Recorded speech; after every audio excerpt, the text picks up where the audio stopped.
আমি আমার বোনের নিয়ে এখানে আসছি 5-7 মাস বা 8 মাস আগে এরকম হবো আর কি। মাশাআল্লাহ, আল্লাহর রহমতে আমার রোগীরা এখন সুস্থ আছে। তো সুস্থ থাকার পরে আম্মার আবার একটু সমস্যা দিয়ে দিচ্ছে আমার শাশুড়ি আম্মা। পরে আম্মারে নিয়ে আবার আমি এখানে আসলাম। তো আজকে সুন্দরী আমরা সেবা পাইছি, আন্তরিকতার সাথে আমাদের সেবা করছেন। ইনশাল্লাহ আমরা এই চিকিৎসায় সন্তুষ্ট। আসসালামু আলাইকুম ওয়া রাহমাতুল্লাহ। আমার পরিচয় হলো, আমি কুমিল্লা ক্যান্টনমেন্ট থেকে আসছি। ফেসবুকে ভাইয়ের এই ভিডিও দেখছিলাম, দেখার পরে দেখলাম যে এখানে একটা চিকিৎসা হয়। তো আমার ছোট বোন, উনি হঠাৎ খেলার থেকে পড়ে বেহুশ হয়ে যেত।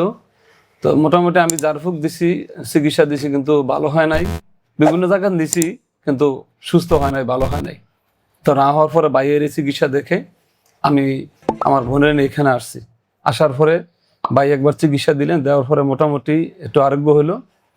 তারপরে আবার ভাইয়ের ফোন দিলাম, ভাই বলছে আবার নিয়ে আসেন। তো পরে আবার আমার বোনের নিয়ে আসলাম। নিয়ে আসার পরে প্রায় 5-7 মাস বা 8 মাস আগে এরকম হবো আর কি। তো নিয়ে আসলাম, নিয়ে আসার পরে ভাই আবার চিকিৎসা দিলে। মাশাআল্লাহ, আল্লাহর রহমতে আমার রোগীরা এখন সুস্থ আছে। তো সুস্থ থাকার পরে আম্মার আবার একটু সমস্যা দিয়ে দিচ্ছে আমার শাশুড়ি আম্মা। পরে আম্মারে নিয়ে আবার আমি এখানে আসলাম। তো আজকে সুন্দরী আমরা সেবা পাইছি, আন্তরিকতার সাথে আমাদের সেবা করছেন। তাই সাথে দেখলাম আইন শৃঙ্খলা বা তাদের চিকিৎসা সবচেয়ে ভালো চিকিৎসা দিচ্ছেন। ইনশাল্লাহ আমরা এই চিকিৎসায় সন্তুষ্ট।